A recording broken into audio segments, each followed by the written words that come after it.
like to welcome you to the Mystic-Skeptic radio show and podcast. In this week's second segment, we are honored to have Angela Walker, the vice presidential nominee or candidate for the Green Party, and we're glad to have you here. It's my honor to be here. Thank you for inviting me. Tell us a little bit about your background and why did you decide to run for vice president? Well, to take the last part of the question first, I'm running because I got drafted. Every time I've ever run for office is because I've been drafted. But I'm originally from Milwaukee, Wisconsin. I am currently a dump truck driver living in Florence, South Carolina. I have been a commercial driver. In January, it will be 20 years. I love it. I was the legislative director for the Milwaukee County for the Amalgamated Transit Union Local 998. I was a bus driver in Milwaukee. And I served as their legislative director for about 2.5 years. I was involved with the Wisconsin Uprising in 2011 and subsequently with Occupy the Hood and, Occupy Wisconsin. And in 2014, my late friend Rick Kissel drafted me to run against former Milwaukee County Sheriff David Clark. If anybody knows who that is, it's the cowboy hat wearing Fox pundit that is technically Black, but also hates Black people. That guy. So I ran against him in 2014 as an independent socialist. We got 20% of the vote. So that attracted the attention of the Socialist Party of the USA. And my very, very dear friend who also recently transitioned, Emilio Mimi Soltisic, drafted me to be his vice presidential running mate in 2016 on the SPUSA ticket. And you know that now we are also running, both Green and representing the SPUSA as well. And I said I was never doing politics again. I was over it, moved to South Carolina, like we're done here. And I got a call in April from Howie Hawkins. And here I am. But after this, I'm really done. I really mean that. I'm done. So were you the first African-American female vice president nominee before Kamala, or did she? Yes, I was. So that's the second honor that we have of having you. And how important it is for minorities to be represented. I'm from Mexico, and when people were giving us a hard time about Obama running for president, they were saying not only every lie and every insult they could find against him, they were also trying to undermine his ethnicity, his background, everything they could find. And I felt that even though he ended up being very disappointing in his policies, I felt that him becoming president raised all of us up as minorities, and that children could see the possibility of one of us being in power. Is that the reason why you were willing to take the nomination? I think that representation matters, and what you are saying is spot on. I remember, as problematic as President Obama, his policies became and the stances he took became very problematic. There's also that the very bare fact that, he embodies something that many of our ancestors didn't think could happen. And so there's that. And it's hard to, you can't let that go. So with me, I'm not and I want to clarify, I'm not the first Black woman to run for VP on the left. I mean, Dr. Angela Davis, ran for the Communist Party twice. There's a long history of Black women running for vice president on the left. I'm just a link in a chain there. But as far as being a Black woman running this year for vice president before Senator Harris entered the ring, absolutely. That was me. And I think it's important that our people know what's possible. But I also think that with that, representation matters, but policy also matters. I mean, I want to see us in places where we can make things happen, but it's important that the right things are happening, that we have people who are acting in the best interest of the people and the planet. So I hope you don't mind, but I would like to ask you a few of the questions that they asked the vice presidential nominees during the debate. Mm-hmm. And last year, Democracy Now! Brought Jill Stein to answer the questions because she wasn't allowed to be on stage with them. I don't know how come they haven't called you guys to be part of the conversation. It seems like they're so focused on trying to get rid of Trump that everybody's getting on the Biden train. Is that what you're seeing? They're focused on making sure that third parties don't have a voice. And this is completely intentional. There's nothing unintentional about this. There's nothing accidental about it. There is a concerted effort to make sure that, media access, debate access, all of those things, for us, if you're on a, you're a third party, those of us on the left, we're shut out, and it's intentional. So, they devote a lot of time and effort to silencing us. And my question to them has always been, if we are as insignificant as you claim, then why do you expend so much time and effort and money suppressing us? Good point. So the first question is, what would a Howard Walker administration do in January and February that is different from the Trump administration? Of course, there's a bunch of differences, but would you impose lockdowns for businesses and schools and hotspots? And would you do federal mandates for masks? What would be the approach from your administration? We, of course, would follow whatever, even though, and I'm the first to own this, that the CDC's directions have been, their vacillations have been problematic. But as far as the best practices that are established by the CDC, that is what we would follow. And we would also implement a national test, trace, and isolate program where needed, so that, people who are infected are able to get the care that they need, because Medicare for all is ours. So, as a community controlled national health service, Medicare for all originated with us. And that's a policy that we definitely want to implement. And I can't imagine it being more needed than now. And part of that is implementing a test, trace, and quarantine program. And if you're going to have areas that are locked down, you're making sure that small businesses, particularly landlords, and people themselves are financially supported. So we're not forcing people to have to be out during a pandemic. People would be able to shelter in place and be financially supported through that.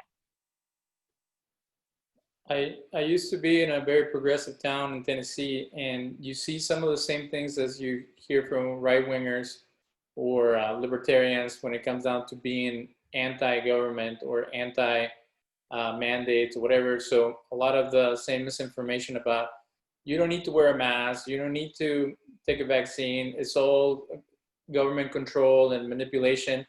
How do you handle people like that in your movement? Do you have people who are fighting against these health measures, or is everybody on the same page from the people that you come across? Well, the people, in my circles, we are people who, follow best practices that have been established. And it isn't just looking at what's happening in this country, it's also looking at what other countries did that worked, where they really did flatten their curve as far as infection. And, taking best practices from where we've seen them work. And mask wearing works, hand washing works, social distancing works. As far as a vaccine, I have my concerns because they're rushing it. And I am concerned about segments of this population being used as guinea pigs. I'm very concerned about that. It takes years to develop a vaccine, and an effective vaccine that is relatively safe for people. You can't do that in a couple of months. So I have my concerns about that. But as far as the mandates that have been established, just washing your hands, keeping the social distancing, making sure that your face is covered. For me, those things are just common sense. And those hardest hit include Latinos, African Americans, and Native Americans by the pandemic. How would the Green Party develop programs to protect the most vulnerable? By making sure that, under Medicare for all, people, all of these segments of the population would have access to the medical care that they needed in the way that they needed it. One of the things that we saw with, particularly, but also, I was going to say in indigenous communities, but also, among African Americans, a lot of, inner city hospitals and access to medical care is limited. And I'm thinking of my home city of Milwaukee, Wisconsin, where hospitals, you don't have the hospitals and clinics in the inner city that we used to. And so just making sure that people, in the most vulnerable communities have the access to medical care that they need, that is responsive, to the particular needs of those communities. So the biggest attack against Bernie Sanders or anybody who ever brings up Medicare for all or any type of government single payer healthcare is where's the money coming from? So is the Green Party platform similar to the Democratic Party when it comes down to taxing the 1% and get the resources there? Or do you guys have other creative ways to come up with the money to provide these resources? There is a whole budget, and it is in our website under, the eco-socialist Green New Deal, how we pay for it. There's a whole budget for that. And if I try to go into it now, I'm going to garble it, and it's going to be embarrassing, and people are going to be like, no! So no, y'all go to the website and read it. It's there. But yes, we have a budget for that. And then I talked to Howie about how if you try to change the Democratic Party, you always get swallowed up by their establishment rulings and ways they run things. So have you guys had any like infighting within the progressive causes that you have? Because another thing that I experienced when I was involved with the progressive movement in Tennessee is that it was really hard to organize because people were very particular and they had like a purity test. Unless you agreed on everything, they wouldn't back you up. So, so now I see the tactic of having a big tent approach that you get as many people with as many things under, you can build a coalition as compared to the Republicans who they are like single-minded and one issue or two and they get out the vote. What is it like to get people to support the Green Party? Because until I looked you guys up, I hadn't even heard that anybody was running. And I know that a lot of it has to do with the lack of funding for marketing, but how do you get past all that to be able to actually bring about some change in your group? Just getting the word out in every way that we can. We've had to be creative. So Zoom has been helpful, particularly in the age of COVID, where a lot of things that you would have done face to face, you kind of can't. And very heavily with social media, with YouTube. We do a weekly live stream, and just independent podcasts, independent journalists, wherever we can, whoever is willing to talk and whoever's, coming to really find out about what the platform is about and things like that. And as far as pushback in, cross progressive groups, I mean, nobody is ever going to agree with everything that you say. And nor should they. I mean, we'd be dumb to expect that. our approach has been with working, because left unity, building left unity and left solidarity is something that we are absolutely keen on with this campaign. We came out the gate saying that. And it's something that, the fact that we're also running, representing the Socialist Party of the USA, this is a green-red alliance that we talked about as far back as 2014. And so, we want to make sure that we are understanding everybody's not going to agree with you, nor do they have to, but emphasizing where we intersect. Where are those points that we come together? And maybe the ideology behind the way you move versus the way I move is different, but ultimately our goal is the same. And so, I think there's not a whole lot of space for purity testing at this point. We're in a pretty tough situation in this country. So if we're serious about getting things done, we're going to have to stop with the silos and find out where we meet and work from there. So I don't know if you've seen the new Michael Moore produced movie about climate change. No, I haven't. And it's an example of how you have infighting among people who are heading towards the same direction. So he challenges and criticizes how people have made concessions to the big companies to be able to put in solar panels and wind turbines, and how even while they're doing that, they are destroying parts of the world. And now the movement has been taken over by these rich donors who are moving it the way they want it to go. But the problem is that you need a transition point. So if you guys are pushing for the Green New Deal, is it an immediate change to a green economy, or is it an incremental one? And how do you deal with setbacks and failures as you move forward to try to get rid of pollution and get rid of things that are very harmful to people? It's implemented in stages, because we're not silly enough to think that, you take office and boom, all of a sudden now we've reversed climate change. It's not that simple.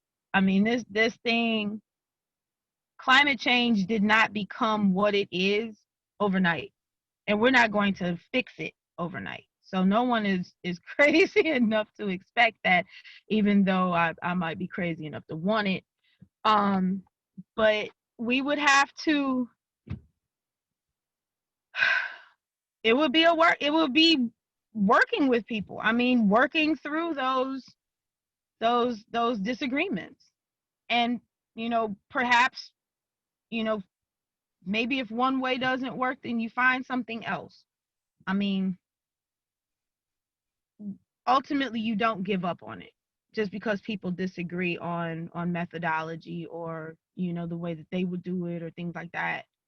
I think there are ecologically sound ways to get the changes that we need happening so that we're not exploiting the planet further in the process of trying to heal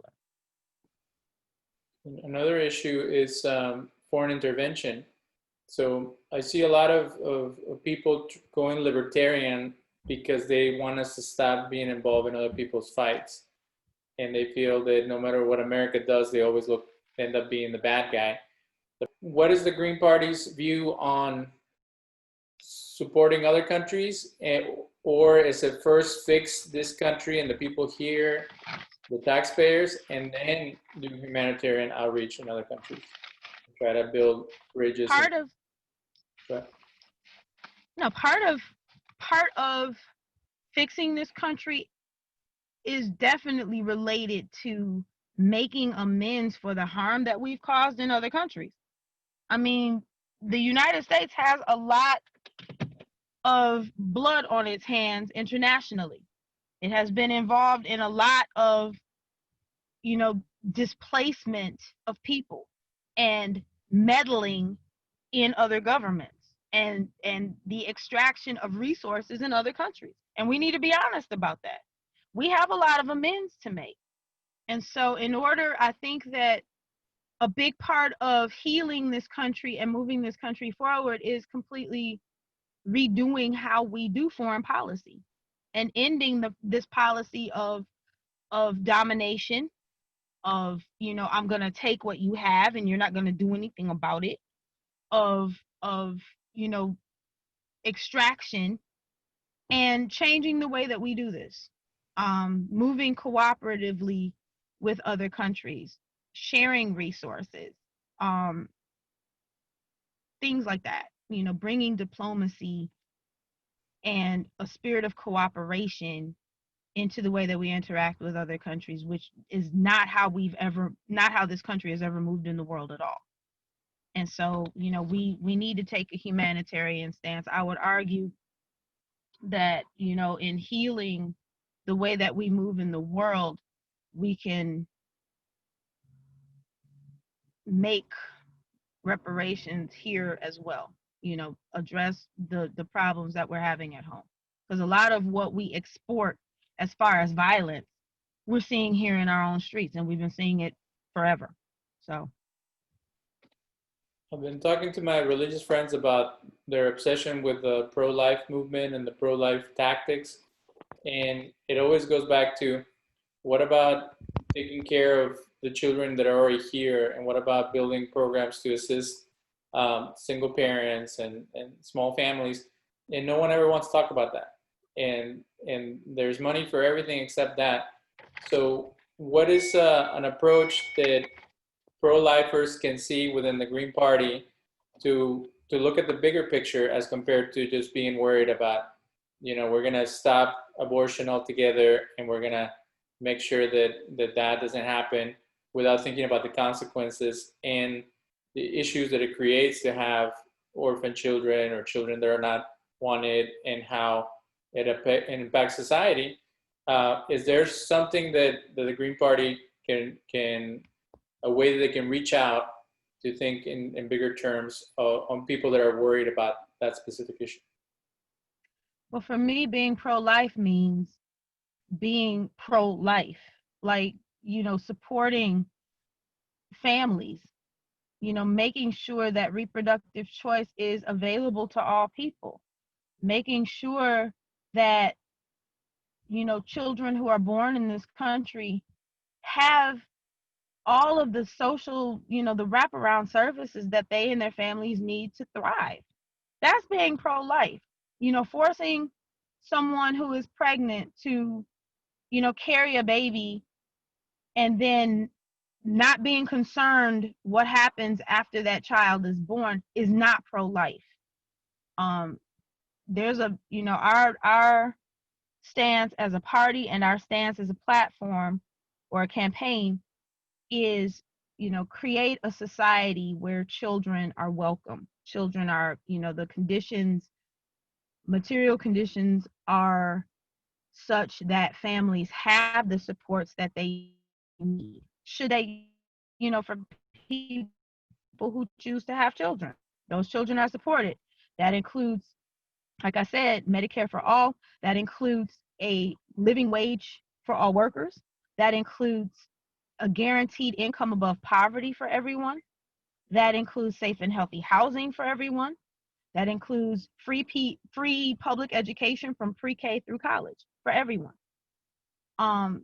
You know, and overarching all of that, you know, efforts to reverse climate change.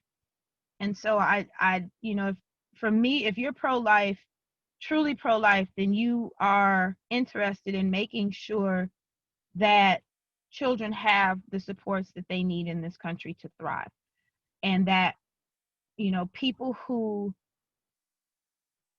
choose to have families are supported in having families, and those who choose not to are also supported. In the last few minutes, can you tell us about your life story? Like, how how is it growing up in America for you? Like, what was that experience like? And I've been hearing how sometimes it feels like people in other countries are now having a more peaceful and more uh, supportive way of developing, with all the issues that we have in America.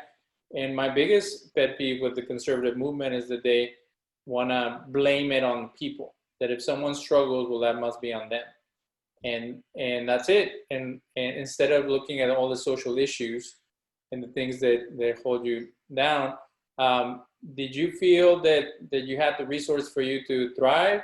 And is it a choice, or is it something that is very easy to get bogged down by? Like, what was your experience like, and what would you have to say for people who are in the midst of this? And now, as more and more people are struggling, as compared to having a big middle class and a big wealthy society, like now it seems like it's turning into almost like Mexico or Brazil, where there's the very few who are the elect to be able to even have a thriving, peaceful life in this country.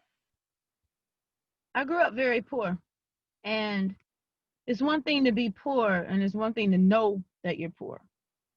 And, you know, in the 80s, you know, inner city Milwaukee, you didn't want to be poor. So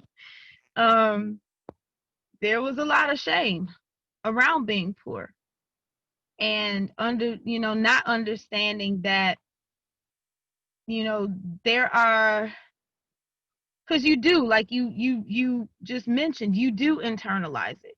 You do blame yourself. I'm just not trying hard enough, or I just didn't knock on the right door, or I didn't go to the right school, or maybe I made the wrong choice here. But ultimately, when you understand how capitalism works, and the fact that capitalism mandates that someone has to be the underclass, someone has to do without in order for it to work, then it changes the game. And so, you know, as a child, I didn't understand that. And, you know, coming up and learning about it, which is why I'm a socialist, you just know it's wrong. And I would say that growing up in that way, with that shame around being poor, I would say that, you know, it set me up to be, you know, for my politics to be what they are now, that I want everyone to be okay. You know, I tell people all the time, I'm not in a fight, you know, for the middle class. I'm in a fight for working class and poor people. I want everybody to be okay. No one should do without. No one should be without. There's no reason for it. And so, you know, this idea that some of us should be okay and the rest of us, well, you just didn't make the right choices. That's the garbage garbage and lies that capitalism tells people. That is not our reality. We need a new system that privileges everyone, and also within ecological limits, because we share this planet and she deserves more respect than we're giving her. So I just, you know, I can say that my upbringing, you know, my experiences in this country for the last 46 years have definitely made me the socialist that I am. I want all of us to be okay. Last question. An easy way to malign the Black Lives Matter movement or Antifa is to say, well, they're just a bunch of socialists. They're a bunch of Marxists, and they want to destroy this country and its system. What would be your response to someone who would put it in that way? Anybody who uses socialism as a slur doesn't understand socialism. And it's like, rather than, I'm not going to argue with somebody, but it's like, if you want to sit down with me about socialism one-on-one, let's have that talk. Because all of the things that benefit us, you know, co-ops and socialized medicine and the things that people are actually asking for, all of those things are socialist. So it's like, if you are using socialism to malign or using it as an insult, you don't understand what you're talking about. And we need to have a conversation.